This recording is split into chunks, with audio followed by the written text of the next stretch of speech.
second fundamental theorem of calculus. Just a little reminder, here's your first fundamental. Okay, it's just the definition of the definite integral, f of b minus big F of a. The second fundamental theorem of calculus says, if we of course have a continuous function, we can take the derivative of this integral.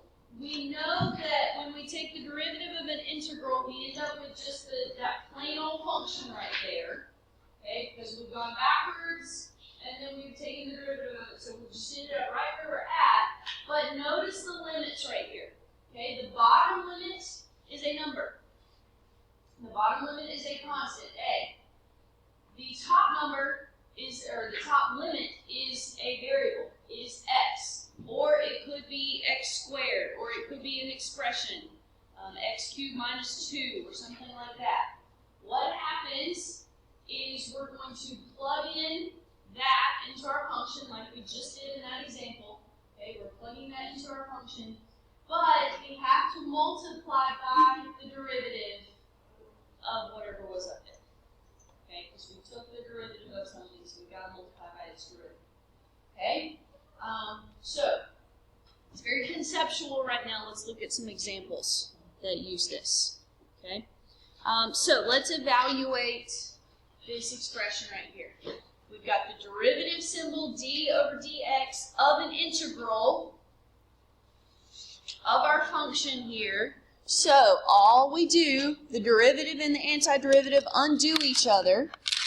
All we do is we plug in the x where we see t, and we multiply by the derivative of that variable that was our upper limit. Well, in this case, it's just 1. Okay. Now, I do that at this point because a lot of times it's not, so I just want to emphasize, don't forget that part. So really, this is your answer right here, and that's it. Okay, that's it. It really is that simple right now. Okay. Now, the reason why we don't have to worry about that bottom limit, even if it weren't 0, if it were some other number, think about what would be happening here.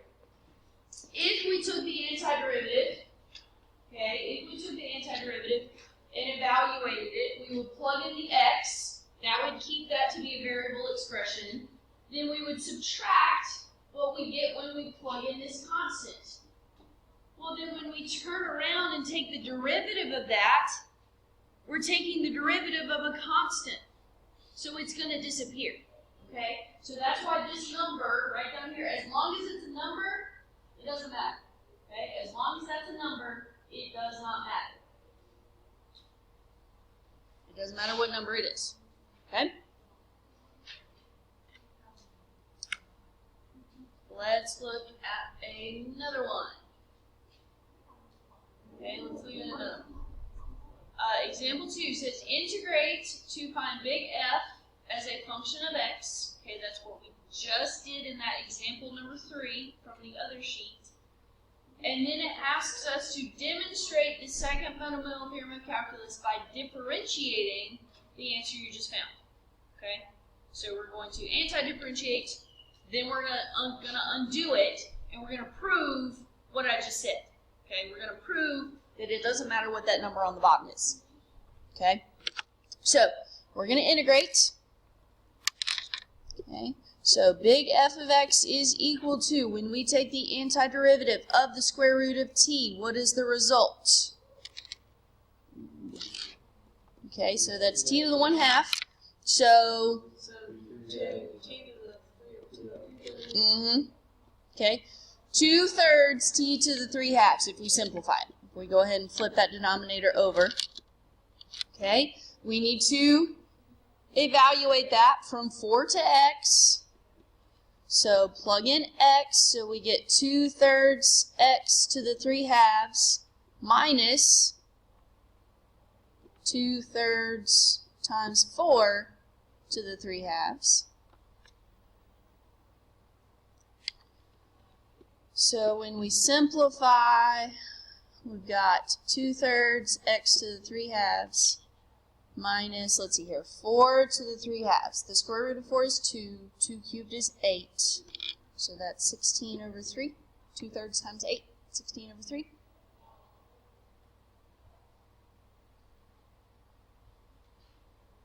All right, so that is finding big F as a function of x. That's what y'all just did in that last example before we started these new ones.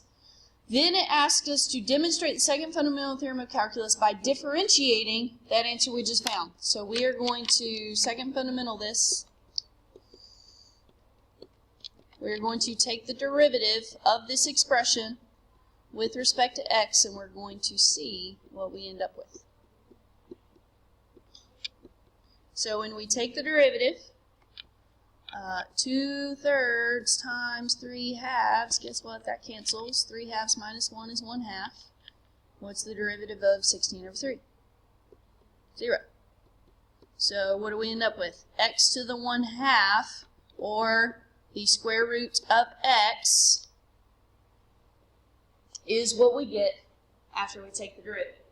So would that not have been the same thing as just plugging in x into this function and multiplying by the derivative of x, which is 1? Okay? So we just went backwards, we integrated, then we took the derivative.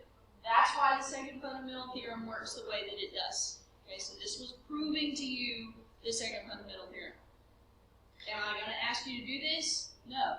Okay, I was just showing you why it works and why it does not matter what this number is. Okay. If that was something other than 4, if that had been 9, okay, we would have been subtracting 54/3, but it doesn't matter because when we took the derivative, that would be 0. It doesn't matter. Okay, it does not matter what that constant on the bottom is.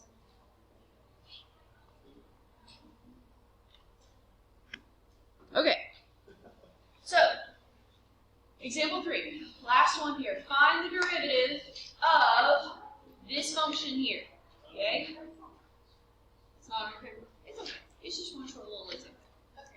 I wanted to make the other stuff bigger, so I was like, I'll sacrifice it. You didn't really need to make it there for one. I know.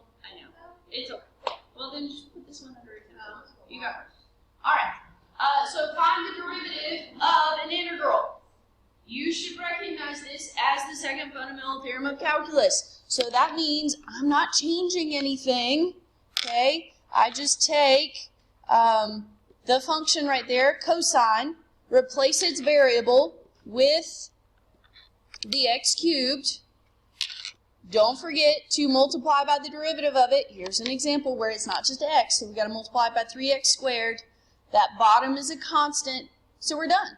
Now, if you want to make it look a little bit better, yes, we always put the 3x squared in front of the cosine. And you don't necessarily have to put the parentheses around the x cubed. I like to because I think it helps you guys see that the x is cubed, not the cosine is cubed. As y'all know, there's a big difference there. Especially when you're talking about taking the derivative of it. Changes the order of your chain rule. And that's the answer. Now, let me give you a couple little notes. I didn't want to do 10 million examples on this, so a couple of things that you'll run into in these textbook problems.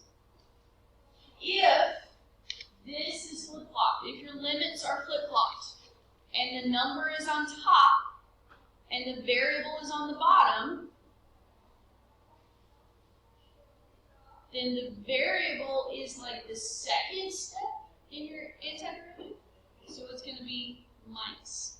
Okay? You're going to change it. So if this had been, what I'm saying is if this had been, if x cubed had been here on the bottom,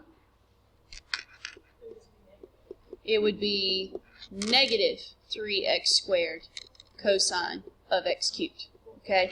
It doesn't change because think about the process. We don't have to go through the process to prove to ourselves that it works the way it works. But if you went through this blue one over here, you took the antiderivative, well, then the first part would be the constant minus what you get when you plug in the lower limit, so that's where the negative comes from. Okay, that's where the negative comes from. And if both of those were variable expressions, okay, if both of these were variables, let's say this was x and this were x squared, and we're taking the derivative of that. Let me put my derivative symbol right here. Okay, then that would be 2x cosine of x squared minus cosine of x. Okay, you just plug in both of them. Okay, you just plug in both of them.